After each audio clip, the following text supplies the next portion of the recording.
where I actually stand to support or teach. You know, he's a very nice member of parliament, sometimes very controversial. But on this one, I support him. This one, I support him. Honorable Speaker, for devolution to be properly anchored in this country, we must bring stability in the offices. What we have, Honorable Speaker, is that certain counties have been very unstable, destabilized, Honorable Speaker, because of certain things, certain political undertones that want to ruin the devolution that we set up in the Constitution. Honorable Speaker, I have a case in mind. When Professor Kivutha Kibwana was governor of Makwiny, we had the first attempt at dissolution of a county assembly because of infighting within the county assembly, which were actually baseless, apart from just interests of particular people.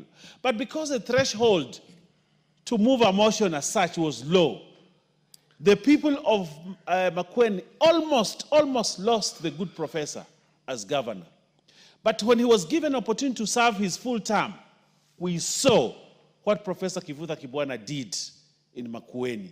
But imagine, Honorable Speaker, if Professor Kibwana had not taken the bold step to request for the dissolution of the county assembly, we would have lost him to just mandarins of impunity who are running around to want Professor to bend to their side.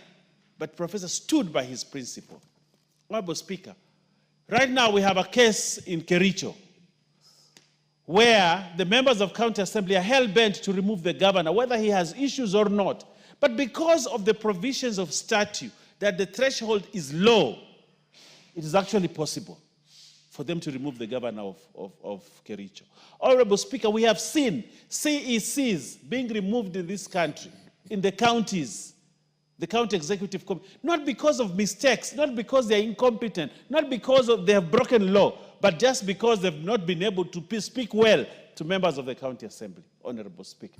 We have seen, Honorable Speaker, that deputy governors, we saw the case of Siaya, where a very able and good man, the deputy governor was there, was being threatened just because he differs on personal issues with the governor there, almost being removed. Why? Because the threshold is lower. Honorable Speaker, I support that the threshold be increased when moving the motion, Honorable Speaker, and seeking leave from the House to initiate the motion for an impeachment. Honorable, that threshold should be higher.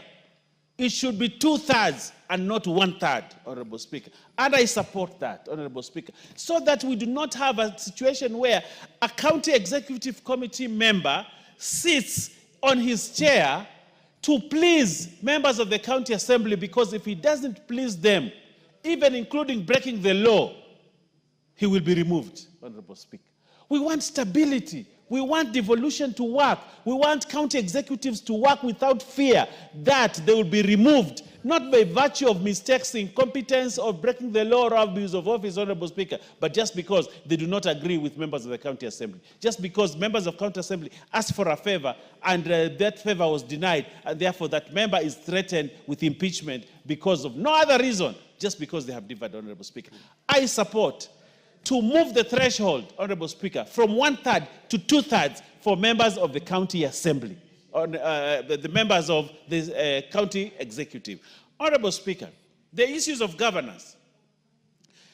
If you have a county assembly, Honorable Speaker, with 20 members of assembly, for example, I think Lamu has that number, okay? So only 5 or 7 members say we don't want this governor. And yet there are over 100,000 people who voted for that governor. But just 10 people or 7 people conspire, 6 conspire to say we don't want this governor. And because of the threshold is low, actually the motion sails through at the assembly that now let a select committee be formed to investigate the governor. An investigation is done. Probably, Honorable, there will be only 4 members in that committee, only 4, who will determine the fate. And then, Honorable Speaker, it comes to the assembly and we lose a governor who was elected. We saw the case of Kiambu, Honorable Speaker, during Waititu's. Kiambu has over 1 point something million people. But just a few members of County Assembly kicked him out, Honorable Speaker. Honorable Speaker, we must review that threshold, Honorable Speaker. While I agree there has to be accountability, but there also has to be accountability in exercise of power. Conclude. We can't just give you power. As members of the executive, they must be accountable. And they must exercise their authority with accountability. They must be accountable. They must observe the Constitution. They must not abuse office, Honorable Speaker.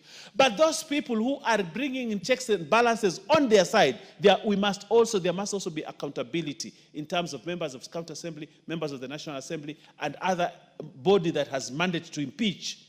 There must be accountability. You just can't wake up one day and say, I don't like this guy, just because of that, I want him removed from office, Honorable Speaker. And that is why we make a strong case, Honorable Speaker, to increase the threshold. And I support, Honorable Speaker, if we increase the threshold to remove a member of the county executive, Honorable Speaker, at all three stages, we must agree to increase all three stages: initiation, select committee, Honorable Speaker, and again at the voting, Honorable Speaker, to remove a county executive. But more important, Honorable Speaker, look at a governor who has campaigned, spent resources, spent people's time to have meetings. That is a resource, Honorable Speaker. And he comes to power.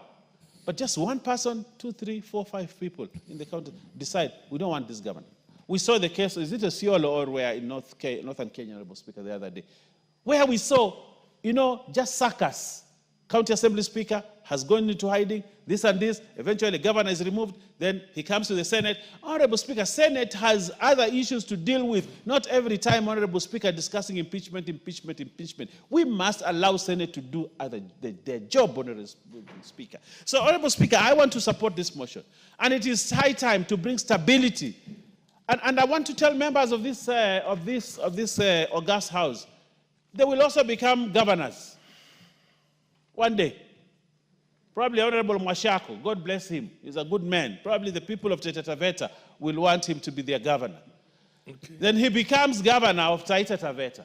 And then the following day, out of only 10 people, only 10, they decide we do not want him, and they throw him out. Honorable Speaker, look at that. Look at that, Honorable Speaker. We can't afford that.